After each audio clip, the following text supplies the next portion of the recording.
En 1855, Benito Juárez asumió el cargo de ministro de Justicia, al tiempo que el abogado liberal Guillermo Prieto empezó a redactar el documento de las leyes de reforma, en las que se instituía que la educación debía cimentarse en la razón y no en doctrinas religiosas. El 5 de febrero de 1857 se promulgó la primera Constitución Liberal Mexicana, que estableció los principios de soberanía popular, los derechos de los ciudadanos y la libertad de pensamiento.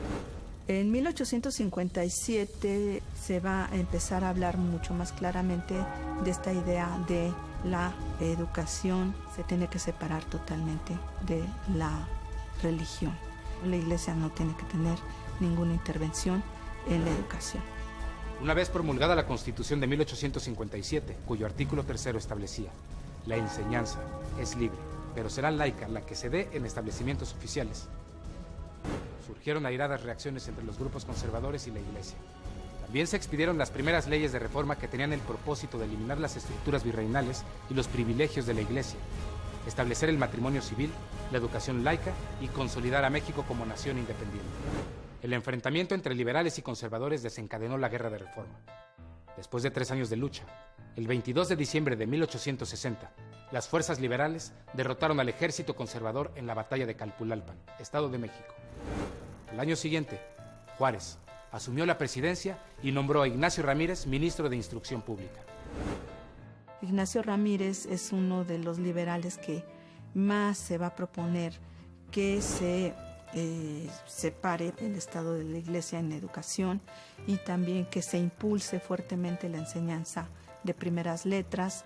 Además también Ramírez va a proponer que se dé un lugar en la educación a las mujeres, algo que no sucedía tan frecuentemente antes, aunque sí recibían educación, pero no era como lo más común que las mujeres estuvieran incluidas. Entonces, 1861 va a ser creo yo, un parteaguas en educación en ese sentido, ¿no? Porque lo pretende este gobierno liberal y también este gobierno de Juárez, impulsar la educación pública, dejar ya muy claramente definidos cuáles van a ser los parámetros que siga esa educación pública, repito, gratuita, obligatoria, laica, para hombres, para mujeres. Estamos entrando en una época en que se puede visualizar, se puede contemplar una sociedad con principios morales, pero no regida estrictamente por la moral católica.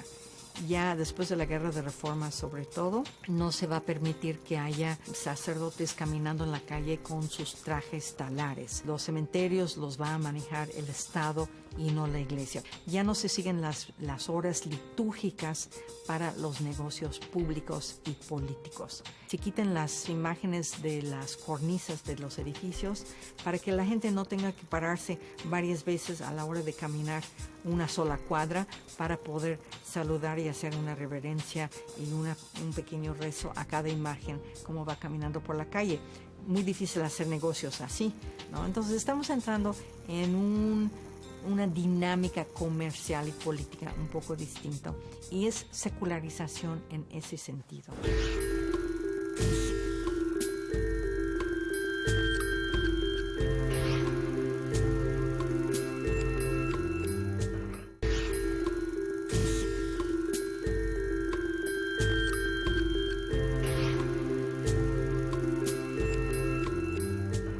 En 1862, el presidente Juárez decidió suspender el pago de la deuda externa por 2 años, lo que provocó una crisis diplomática y la invasión del ejército francés.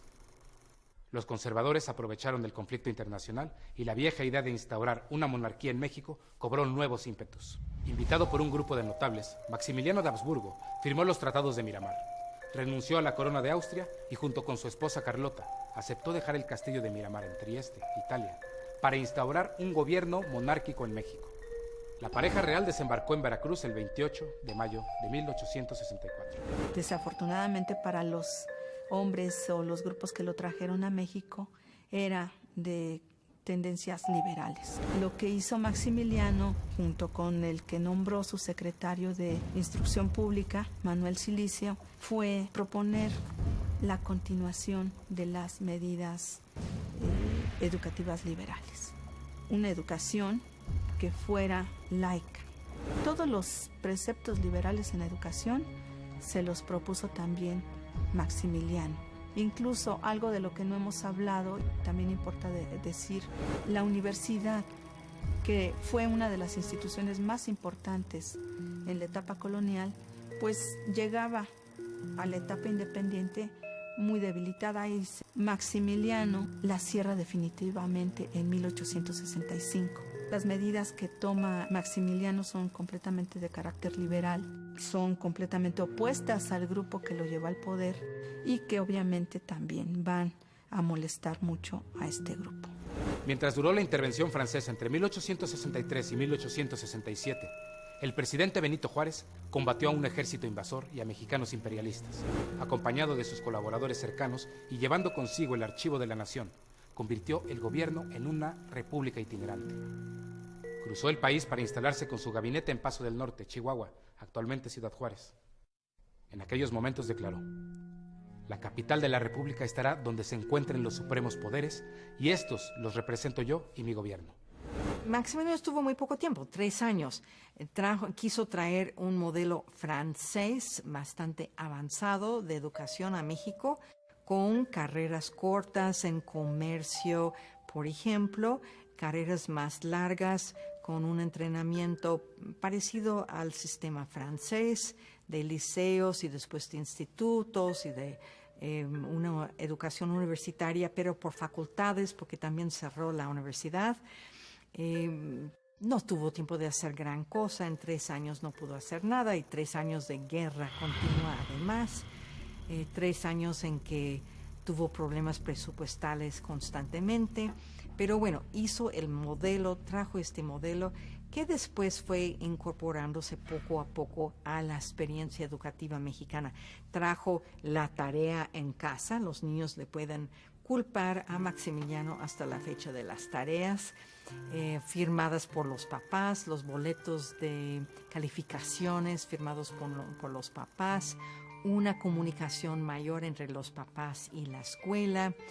Todo este modelo un poco más moderno, educativo, pues empezó a partir de los años en que está aquí Maximiliano. Derrotado finalmente por las tropas juaristas, Maximiliano fue ejecutado en el Cerro de las Campanas, estado de Querétaro, el 19 de junio de 1867. La República fue restaurada y, de acuerdo a las leyes de reforma, comenzó la construcción de un Estado jurídico-político de acuerdo a las corrientes liberales que predominaban en la época.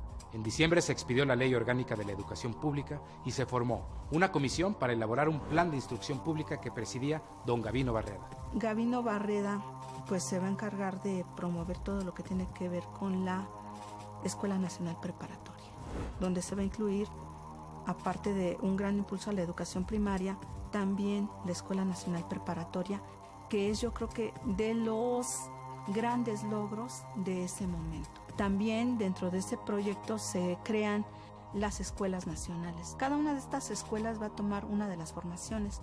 Puede ser la Escuela Nacional de Jurisprudencia, Escuela Nacional de Música, Escuela Nacional de Medicina, etcétera, etcétera, etcétera. El proyecto de integración nacional del gobierno juarista se centró particularmente en eliminar el grave rezago en materia educativa. Para ello, encauzó unas reformas sin precedentes en el país, con el objetivo de que el Estado proporcionara una educación gratuita, uniforme y laica en todos los niveles. Pero también promueve todos los aspectos y multiplica las escuelas. Realmente las escuelas se multiplican bajo Juárez y bajo Lerdo de Tejada. Claro que para los números que eran no es significativo, pero era la primera vez en el siglo que realmente estaba multiplicándose la educación pública. La aplicación del programa de instrucción pública, cuyos principios correspondían a los del pensamiento liberal y positivista europeo, chocó con una realidad compleja. El índice de deserción escolar era altísimo, sobre todo en las zonas rurales, donde los niños debían ayudar en las labores del campo. Los indígenas quedaban excluidos de las escuelas por el solo hecho de que no hablaban español, y el 80% de la población era analfabeta. Pero a pesar de los grandes rezagos, había avances en otros sentidos. En aquellos años, la prensa gozó de una libertad que nunca antes había tenido. Los periodistas escribían a favor y en contra de Juárez en las páginas de Siglo XIX, El Monitor Republicano, La Orquesta, El Globo, El Aguizote y La Voz de México. En 1871, Juárez llevaba casi 15 años en la presidencia, pero volvió a contender en las elecciones que se realizaron en julio. Su permanencia en el poder causaba descontento entre muchos jefes militares y gobernadores, y hubo pronunciamientos en su contra. El país quedó dividido entre juaristas, porfiristas y lerdistas. El ejército sofocó los levantamientos y Juárez continuó al frente del Ejecutivo hasta que murió, repentinamente, el 18 de julio de 1872.